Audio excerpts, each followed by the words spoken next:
Good morning, praise the Lord. శుభోదయం, అనుదిన ఆహారం అనే ఈ ఆధ్యాత్మికమైన కార్యక్రమానికి సుస్వాగతం. మనుషుడు రొట్టె వలన కాదు, దేవుని నోట నుండి వచ్చు ప్రతి మాట వలన జీవించును. ఈ రోజు దేవుని యొక్క వాక్య ఆత్మీయ ఆహారము కీర్తనల గ్రంథము 37 అధ్యాయము 15 వచనంలోని 2వ భాగము. వారి విండ్లు విరవబడును, దురాలోచనల చేత నీతిమంతులపై విల్లెక్కు పెట్టు భక్తిహీనుల యొక్క విండ్లు దేవునిచే విరవబడును. భక్తిహీనులు నీతిమంతులపై ఎక్కిపెట్టిన విండ్లు వారి గురి చూచిన వారి హృదయ ఆలోచనలు నెరవేరక ముందే దేవుడు వారి విండ్లు విరుచును. దేవుడు వారి హృదయములో ఉన్న ఆలోచన విస్మరించుకొని వెనకకు మల్లుటకు చివరి వరకు, అంటే చివరి నిమిషము వరకు అవకాశం ఇస్తాడు. ప్రేమగల కృపామయుడు. వారి యొక్క దురాలోచనను వెనుకకు తీసుకునే మనసు కలిగి లేరు అని దేవుడు నిర్ధారణ చేసుకున్నాడు. అంటే ఇక వారి కత్తి వారి హృదయములోనే దూరును. అంతేకాకుండా వారి విండ్లు విరవబడును. ఇది దేవుని నిర్ణయం, ఇది దేవుని తీర్పు, మారని మార్పు లేని దేవుని నిర్ణయపు తీర్పు. ఇది అహంకారపు విండ్లు. అందుకే దేవుడు వీరి విండ్లను విరుచును. నీతిమంతులపై ఎక్కిపెట్టబడిన విండ్లు దేవునికి విరోధముగా ఎక్కిపెట్టిన విల్లే. ఈ విండ్లను దేవుడు విరవకుండా ఉంటాడా? ఇట్టి వారిని చూస్తూ మౌనంగా ఉండడు. పౌరుషం కలిగినటువంటి జీవాధిపతి అయిన దేవుడు. స్టెఫెన్ మరణముతో సంఘములో చేర్చబడిన వారు చెదరిపోయిరి. ఆ దినములలో సంఘమునకు గొప్ప హింస కలిగింది. సంఘానికి హింసకుడును హానికరుడనైన పౌలు సువార్తను ప్రకటిస్తున్న శిష్యులపై తన విల్లెక్కి పెట్టి ఉన్నాడు. ఎలాగనగా ప్రభు యొక్క శిష్యులను బెదిరించుటకును హత్య చేయుటయును తనకు ప్రాణాధారమైనట్టు ప్రధాన యాజకుని యొద్దకు వెళ్ళి బంధించి యెరూషలేమును తీసుకొని వచ్చుటకు అధికారం ఇమ్మని అడిగి ఉన్నాడు సౌలు.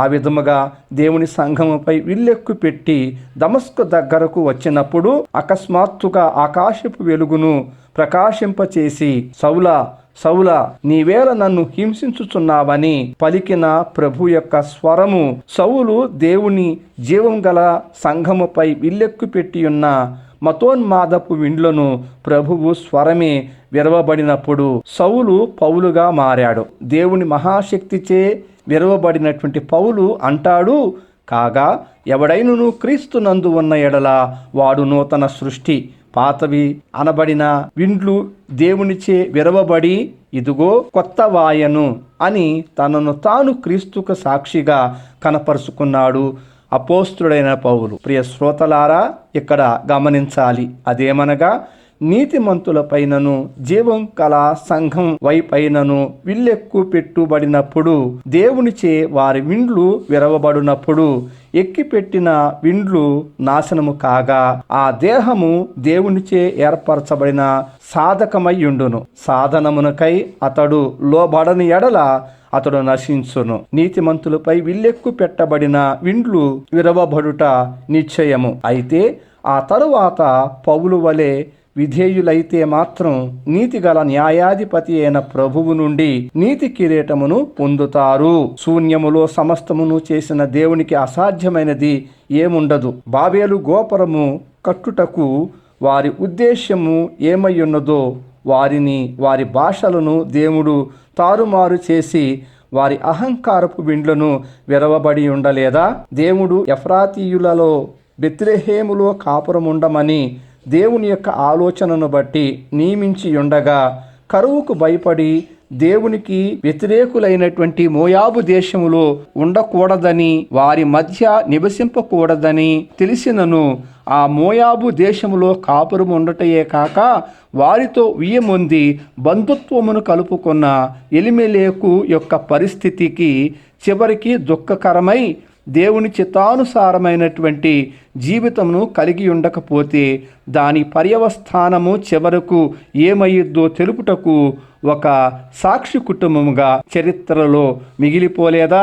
అంతేకాకుండా సంఘమంతా వారి వారి భూములైనను ఇండ్లలైనను కలిగిన వారందరూ వాటిని అమ్మిన వాటి వెల తెచ్చి అపోస్తుల పాదముల యొద్ద పెట్టుచుండగా కుప్రాలో పుట్టిన లేవీయుడగు యేసేపు అనబడిన బర్నబా తనకు కలిగిన మిగుల భూమిని అమ్మి దాని వెల తెచ్చి అపోస్తలుల పాదముల యొద్ద పెట్టెను. ఈ విధమైన సమర్పణతో సంఘమంతా దేవుని వైపు ప్రభువైన దేవునిని మహిమపరుచుచు గణపరుచుచుండగా దేవుని భయమును విడిచి భక్తిహీనులైన అననీయ సఫీరాలు దేవుని ధనమును దాచిపెట్టుకొని అబద్ధమాడి పరిశుద్ధాత్మను మోసపుచ్చుటకు సాతాను హృదయములో ప్రేరేపించుటకు అవకాశాన్ని కల్పించి వారి భక్తిహీనపు విండ్లు విరవబడుటకు వారే కారణమయ్యారు. దేవునికి విరోధముగా నీతిమంతులపై విల్లెక్కు పెట్టబడు భక్తిహీనుల వారి విండ్లు విరవబడును అని భక్తిహీనులను దేవుడు హెచ్చరించుచున్నాడు. దేవుడు మిమ్మలను